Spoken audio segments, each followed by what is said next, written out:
morning. Welcome to ANZ News. It's Friday, the 9th of July. Today we're talking Goldman Sachs and their conversation on gold versus Bitcoin, defenses versus risk on safe havens. We suggest today is a must listen to and or read. Goldman Sachs' recent Commodities Research Group price or piece by Jeff Currie gives a very bullish analysis for the prospects of gold, which, given it was written before this recent bounce, the last few days' price action certainly reinforces. They also provide an insightful view on the gold versus crypto debate, which is also worth considering. Let's have a look at the few key components and draw in some other inputs for balance. As inflation fears have subsided somewhat off the Fed, reassuring us that this is just transitory, and a growing view that the economic recovery will soften in H2, we have seen gold follow these expectations down. Here's Exhibit 1. Over the past 3 months, gold traded on the market's inflation tail risks assessment. It was a bit rough, but we'll continue on. This aligns with the falling bond yields telling us that there is trouble ahead. Raoul Pal tweeted last night that this will likely continue irrespective of inflation. Again, it's the Fed's trap. This is Raoul Pal's tweet here, showing the chart of the US 10-year real yields.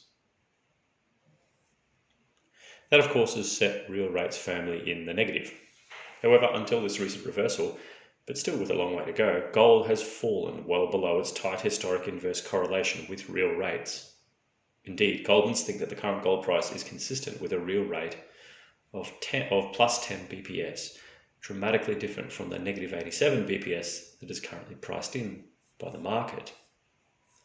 Here's Exhibit 3. Gold is trading at a discount to 10-year real rates. You can see that comparison point there in this chart, just showing how much of a discount that it is at. However, this Goldilocks scenario relies on controlled inflation. Where Goldmans see huge upside for gold is if inflation moves material above expectations. If you missed yesterday's news, we shared 13 reasons why inflation could do exactly that. Goldman note that current relatively low allocations of gold by portfolio managers mean that it may be good strategic purchasing here for portfolio managers looking to hedge against all tail risks of macro volatility. That gap that we've just shown previously implies over US 2,200 gold, and Goldmans believe that if we go there, confidence in the global recovery were reversed by either larger than expected economic growth slowdown or the effects of new virus mutations. As we sit here today, we have very clear signs of a material slowdown in China. Data out of the US is showing the same coming there, and we have the Delta and now Lambda variants wreaking havoc around the world. Combining higher inflation and the Fed's inability to materially tighten, as Raoul Pal points out, their model shows 40% gains for gold from here, with just 4% inflation, remembering that the last print was 3.9%. In their own words, they summarise both scenarios and give their view on the gold versus crypto debate. This from them. With that in mind, we view gold as a relatively cheap debasement hedge offering modest upside in our base case scenario, but potential to rally significantly in the event the global recovery is hampered or inflation picks up strongly and the Fed underreacts. Both scenarios would likely hurt risk sentiment and incentivise a shift to more defensive assets. In our view, this implies gold can outperform cryptocurrencies, which we view as more risk-on inflation hedges. Overall, we see crypto still far from becoming a defensive long-term store of value like gold. They then go on to expand.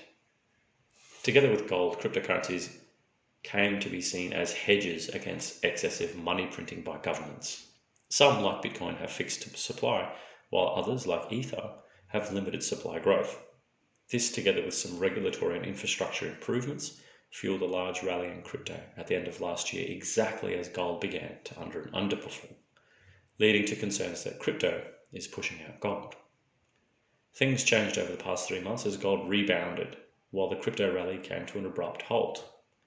This then led to the opposite view that flows have reversed and are coming out of crypto and back into gold. In our view, gold is competing with crypto to the same extent it is competing with other risky assets such as equities and cyclical commodities. We view gold as a defensive inflation hedge and crypto as a risk-on inflation hedge. Indeed, looking at Bitcoin versus gold ratio, one can see that it is correlated with the performance of our strategy team's risk sentiment indicator. Check out Exhibit 19 here. Bitcoin remains the risk-on version of gold.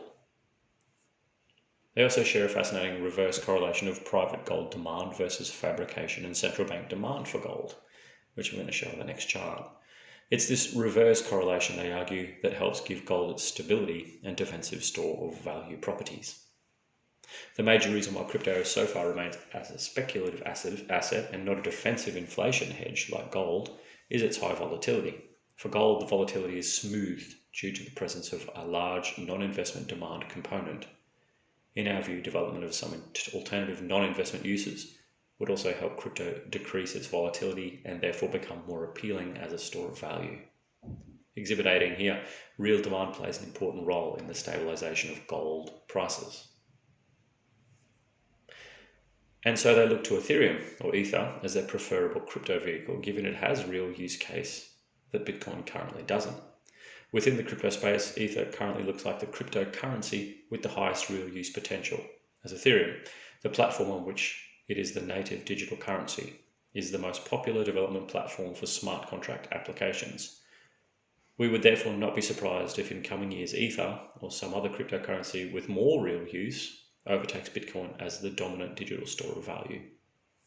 This competition amongst cryptocurrencies is another risk factor that prevents them from becoming safe haven assets at this stage. Let's remember this is a commodities unit of a Wall Street investment bank, and seemingly not across the new unlocked possibilities with the new Bitcoin protocol update that we've previously discussed. We also point out that silver arguably has more real-world uses at a higher percentage of demand than gold yet, and is the more volatile of the two leading precious metals.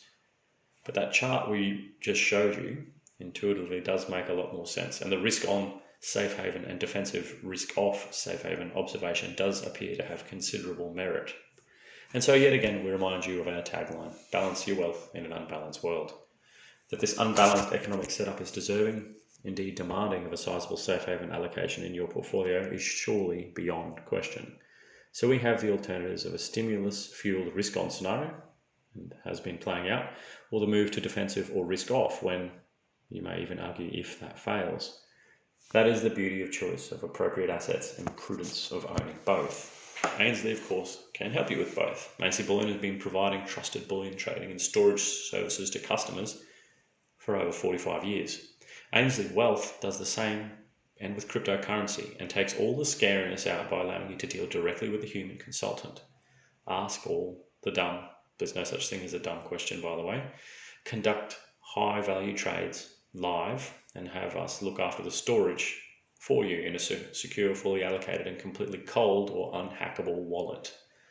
Alternatively, you can walk out of either our Brisbane or Melbourne stores with your own cold Ainsley crypto wallet at no charge, and we sell you a hardware wallet with help setting up if you need it. Or we can just simply send the cryptocurrency you purchased from Ainsley Wealth to your existing address or wallet. You can learn more about that here at ainsleywealth.com.au. To finish off, the amount of negative yielding debt in the world is again on the rise, and everything we've discussed would indicate it is a trend that will continue. Gold has predictably followed BTC, remains caught in this complex bottom. Both, however, have a lot of catching up to do. The broader financial environment will decide which goes harder. So are you risk on or defensive? We respectfully suggest you don't really know, and hence some of each way is always prudent. This is this last chart here, showing global negative yielding debt, gold, and Bitcoin. Well, thanks for listening to news today, everyone. Remember, if you're after the physical stuff, jump over to ainsleyBullion.com.au. Cryptocurrencies, ainsleywealth.com.au. And if you haven't yet, I'm sure you have, but if you haven't yet checked out goldsilverstandard.com, that's our own cryptocurrency built by Ainsley, backed by real gold and real silver. That's the end of the week, everyone. Thanks for listening as always, and we'll catch you on Monday for more news.